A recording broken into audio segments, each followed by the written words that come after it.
can. So let's talk about some of these unreliabilities. First of all, the 2100 to 1 ratio. I mean, my goodness, talk about intrinsic unreliability and variability. You know, remember, in New York State, the statute says you can't have a 0.08 what?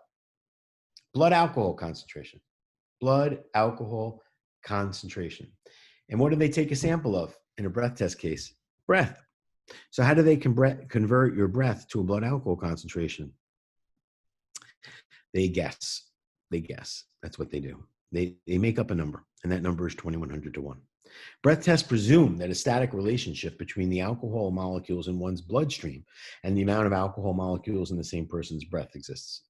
The machine is programmed to presume that 2100 milliliters of breath contains the same amount of alcohol as 1 milliliter of blood. And this is known as the 2100 to 1 ratio. They're liars, right? For those of you that know my favorite movie, The Princess Bride, that's a slide of, from the movie when she comes out during the scene, the great scene with Carol Kane and Billy Crystal. You know, there's a great article in one of the scientific journals that talks about the 2100 to 1 ratio, and it calls it a reasonable guess. I'm sorry, but the last I checked, defendants were entitled to the presumption of innocence and not to be prosecuted by reasonable guesses. The 2100 to 1 ratio is not true partition ratio for every person and varies from person to person. Okay, blood to breath partition ratios can also vary within specific individuals across a particular hour. And in one particular study, upon 21 males ages 30 to 55, alcohol research scientist A.W. Jones observed blood to breath partition ratios ranging between 1837 to 2666 to 1. And that provides a great area of cross-examination. I want to show you something. By the way, be careful. There's a case, People versus Lent. You have the site right there that the government will rely upon and object. They'll try to limit your ability to cross-examine on the 2100 to 1 ratio. They're trying to overextend that case. They can't. That case talks about you calling an expert witness and that you need some basis to show that your client doesn't have a 2100 to 1 blood to breath partition ratio. Studies have shown that the blood to breath partition ratio can be as low as 1123 to 1 to as high as 3100 to 1. And that could be an overestimation of 20 to 25% BAC in 20% of the population.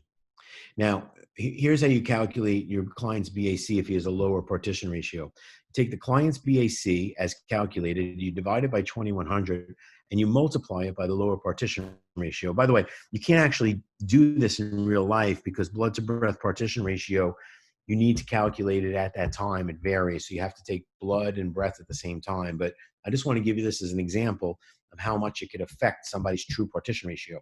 Let's say you have somebody who went to the precinct, they took a breath test, and they had a 0.10 result. Your client's Johnny Walker.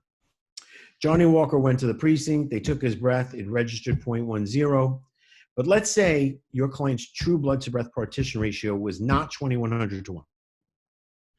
Let's say we found out that and on that day it was 1500 to 1, which studies show it could have been as low as, right?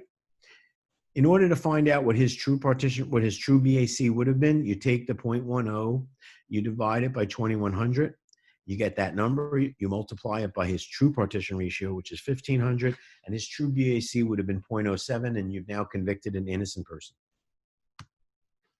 So this is an example cross-examination on the 2100 to 1 ratio. Officer, the machine reported a blood alcohol result, but it took a sample of breath, not blood. You're familiar with the term partition ratio? It describes the relationship between the amount of alcohol molecules in blood in relation to one's breath. It presumes that Mr. Walker had a ratio of 2100 to 1. In other words, the machine is programmed to recognize that for every single part of alcohol in one's blood, there are 2100 parts of alcohol in one's breath. People don't necessarily have a partition ratio in their bodies of 2100 to 1. That's just a guess. I like to use the term one size fits all, right? An individual's blood to breath ratio can vary over time.